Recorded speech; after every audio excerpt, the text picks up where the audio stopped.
Here I am. Oh, this should be good. Go ahead. Well, the crows would have you believe that it is an involved process that takes years of training, the sort that tests both your resolve and your endurance. Survive that process and maybe, just maybe, you're good enough to start being considered one of them. But quite frankly, the truth is that all it requires is a desire to kill people for a living.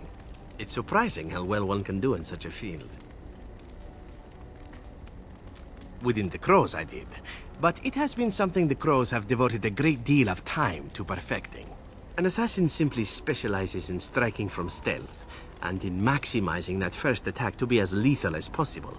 Debilitate your foe, either by poison or by crippling their limbs, makes any follow-up combat you need to engage in that much simpler. See? Getting paid for the act is beside the point. An assassin is more a tactical choice than a lifestyle. Of course, the crows like to pretend that their abilities are trade secrets, shrouded in shadows and wrapped in a blanket of mystery. So let's just keep this between you and me, shall we? Here I am. Oh, I certainly could, but I won't.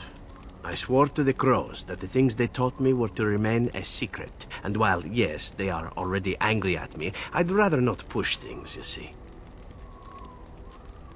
If you are truly insistent, well, let me think about it. The crows are already angry at me, yes? Who knows? Here I am. Oh, this should be good. Go ahead.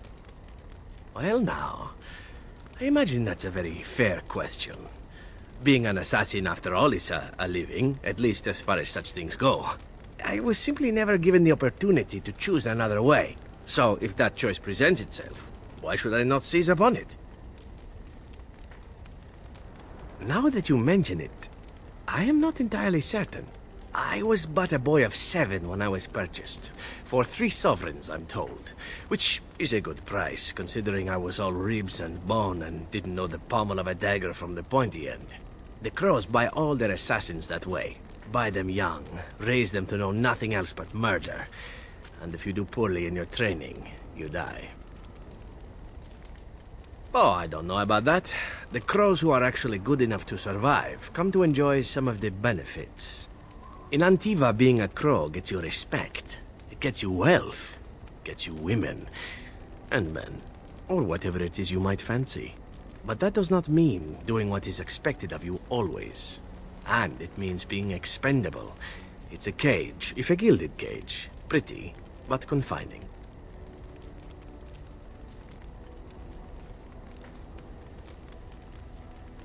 I fancy many things. I fancy things that are beautiful, and things that are strong. I fancy things that are dangerous and exciting. Would you be offended if I said I fancied you?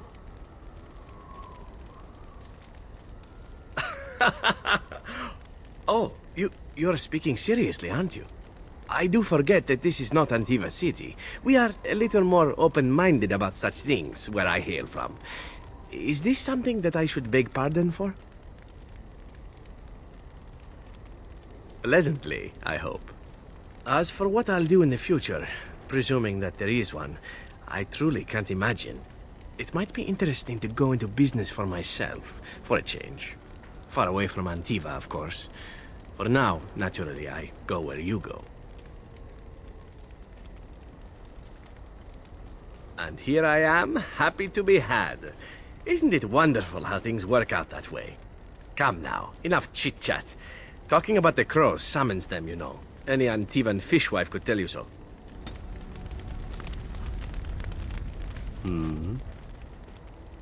All right, but I get to stare at you luridly while you do so.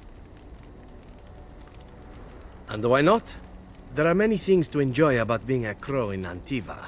You are respected, you are feared. The authorities go out of their way to overlook your trespasses. Even the rewards are nothing to turn your nose up at. As for the killing part, well, some people simply need assassinating. Or do you disagree? Now there's an interesting word, innocent. How many men do you know who can claim to be truly innocent? But if you're talking generalities such as children and relatives and bystanders and such, never on purpose. But it happens. It's unfortunate, but death comes to us all. If not me, then some wasting disease, or a fall down the stairs, or at the hands of a darkspawn. It's all relative in the end. Death happens, as we like to say, and when I get paid for it, death happens more often. As far as enjoying the act of killing itself, why not? There is a certain artistry to the deed, the pleasure of sinking your blade into their flesh and knowing that their life is in your hands. There are many things I did not enjoy about being a crow, of course. Having no choice, being treated as an expendable commodity, the rules, oh, so many rules. But simply being an assassin, I like it just fine. I will continue to do it if I can, even if I am not a crow. Honestly, could you picture me doing something else? Whereas I am content merely doing what I happen to be good at. It's a talent that not many come by, honestly. I don't see why I need not pursue it. Of course, all these thoughts are moot. Chances are still good that you and I will perish, eaten by darkspawn or slain by the crows at some point. Very gruesomely, I imagine. But it is pleasant enough to chat about. Come, let's move on while our boots still have some wear in them.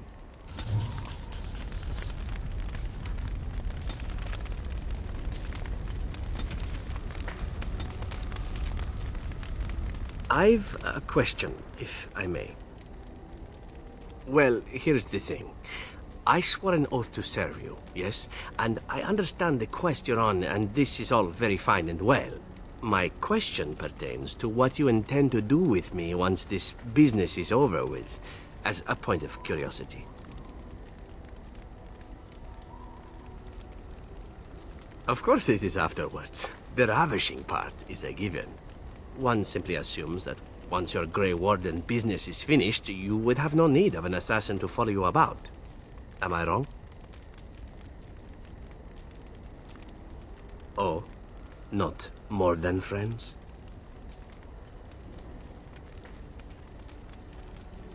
Indeed we shall.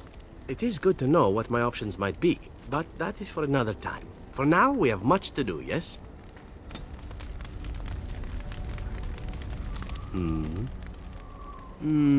I could teach others, but not yourself. First, I would need someone who has training as a rogue. That is, unless you would care to spend the years it takes to gain the fundamentals.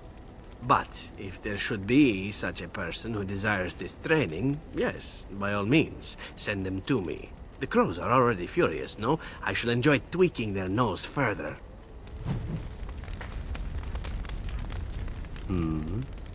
All right, but I get to stare at you luridly while you do so. Oh, you wish to know about Antiva, do you? The only way to truly appreciate it would be to go there. It is a warm place, not cold and harsh like this Ferelden. In Antiva it rains often, but the flowers are always in bloom. Or so the saying goes. Every land has its assassins. Some are simply more open about their business than others. I hail from the glorious Antiva city, home to the royal palace. It is a glittering gem amidst the sand, my Antiva city. Do you come from someplace comparable? You have me there, indeed. I, for one, can make no such claim, as I never laid eyes on the woman. You know what is most odd? We speak of my homeland, and for all its wine and its dark-haired beauties and the lilo flutes of the minstrels, I miss the leather the most. I mean the smell.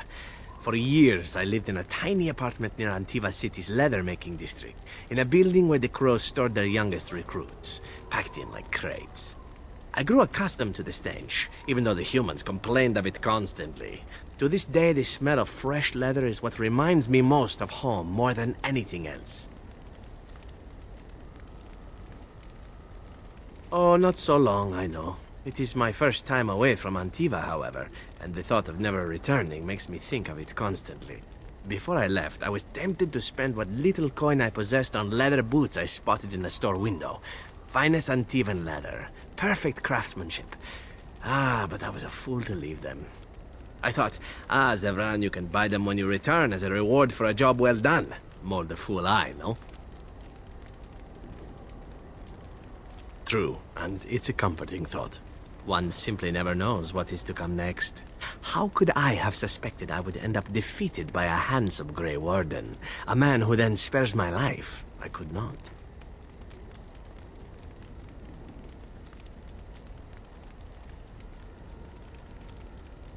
Perhaps that was a poor choice of words. True, though it is. Do you object? And glad I am to hear it. Now, if it is all the same to you, I would prefer not to speak more of Antiva. It makes me wistful and hungry for a proper meal.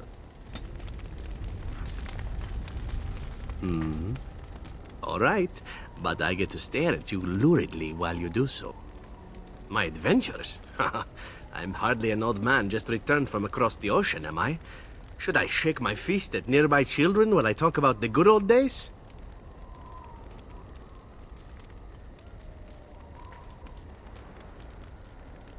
Falling down a flight of stairs is an adventure. Falling into someone's bed, also an adventure. I am assuming what you're looking for are professional anecdotes. Let's see, my second mission ever for the Crows was a bit intriguing. I was sent to kill a mage who had been meddling in politics. In Antiva, nobody is too important to escape the reach of the Crows. They've killed kings and queens. That is simply how it is. As it turned out, the mage in question was quite a delightful young woman. Long, divine legs, as I recall. I caught her in a carriage on her way to escape to the provinces. After I killed her guard, she got down on her hands and knees and begged for her life. Rather aptly, I might add. So I joined her in the carriage for the night and left the next morning. Well, yes, twice, actually. Then she decided to try and use me instead. The woman had actually convinced me to speak to the Crows on her behalf. What can I say? I was young and foolish at the time. Then, as I was kissing her goodbye to return to Antiva City, she slipped on the threshold and fell backwards out of the carriage. Broke her neck. Shame, really, but at least it happened quickly. Not actually, no. I was a bit unimpressed by the development at first. Then I found out that she had told the driver to take her to Janellen instead. She had planned to lose me in the provinces. I would have looked very foolish to the Crows. As it was, my master was very impressed that I had done such a fine job of making it look like an accident. The circle of Magi was unaware of foul play, and everyone was happier all around. I got stupid, in fact, and very lucky. It was after that when I learned that one needn't let a pretty face go to your head. Professionalism was key. That's my moral of the day, you see. Well, there is you. But I'll point out that you did have to capture me and tie me up first. Every rule has its exception. Now that I've mentioned tying me up in that context, do we have extra rope about? All right, but I get to stare at you luridly while you do so. Again, well now, what might interest you, I wonder? Shall I describe the stages involved with Lanthrax poisoning? I watched a man go through all 7 once. Haha, you have rather macabre tastes, I see. I like that. Let's see, how about the largest battle I ever took part in? That would have been the slaughter of Prince Azrin. Did you hear of that down in these parts? Me? Not personally, but I did take part in the attack. Prince Azrin was 4th in line to the throne, you see. He started off as 11th, but worked his way up the old-fashioned method by inheriting control of an entire Crocel from his grandfather. After assassinating his way through the royal family, the king hired 3 other cells to take down Prince Azrin once and for all. I was in one of those cells. Antivan royalty is very much bound up in the Crows. You wouldn't want it run by a bunch of commoners, after all, would you? And this means they get involved in politics quite often. This particular fight nearly bankrupted the nation, I understand. It almost ended up putting a crow on the throne, a commoner. But that's a whole different story. I played a very small part. My part in the entire battle was taken up trying to reach Princess Verina, who had thrown in with her brother. I killed about 11 of her guards personally before I got knocked out of a window. I landed in a river and nearly drowned. I was fished out by some urchins who robbed me blind. Made off with my boots, too. At least they didn't cut my throat. And that was my part in history. It's true. I live a charmed life. One of the prostitutes that raised me was a fortune teller.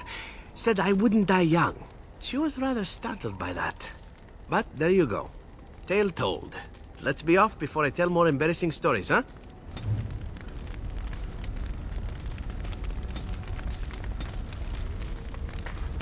What is your desire?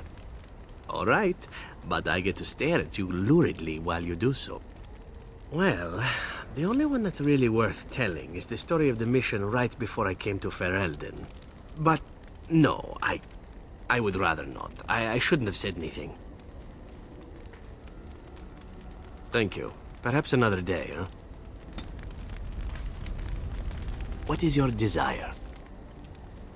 Again? I'm game. Intrigued by tight leather clothing? I grew up amongst Antivan whores, men and women both. My introduction to the subject of sex was, shall we say, rather practical. My only rule regarding sex is that it be done well. It's a certain open-mindedness that the crows seek in their recruits, for very good reasons.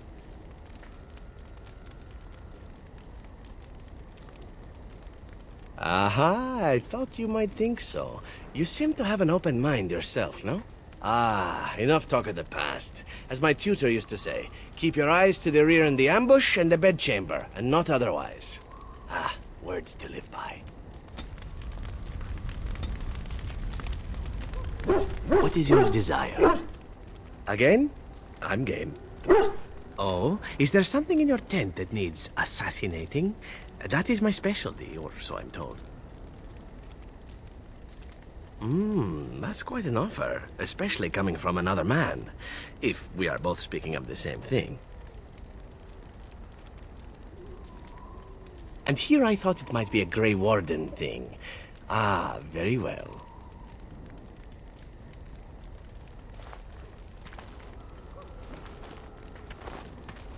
See? I knew this would happen eventually. I should have warned you right from the moment you refused to kill me. It was inevitable. Oh, such subtlety in your seductive charms that I was not even aware of them. A work of art in motion, perhaps? So then, as the priestess so famously said to the handsome actor, what now? Allow me to make it simple for you, my Grey Warden. What comes next is entirely up to you. I was raised to take my pleasures where they could be found, for they do not come very often. I shall ask nothing more of you than you are willing to give. I must admit, we have come very far from those early days when I tried to kill you and you decided not to kill me. Fate is such a tricky whore, isn't she? At any rate, we should be on our way. A new day awaits us, or so the rumor goes.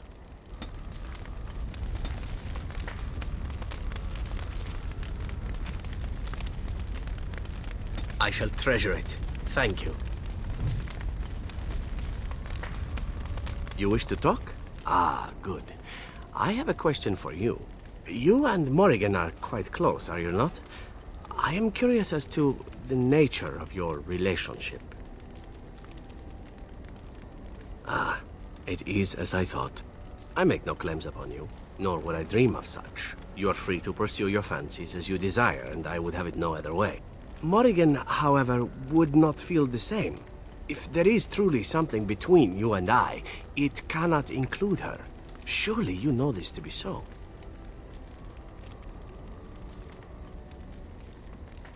And what would you have me do then? I am many things. A murderer, a thief, a lover. But I am no cheat. If whatever is between us cannot be honest, let it not be at all.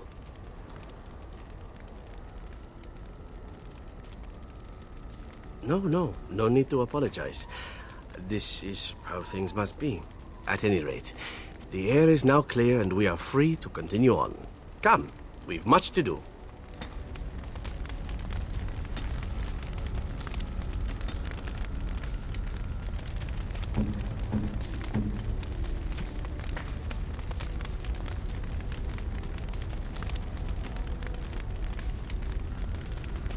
What say you?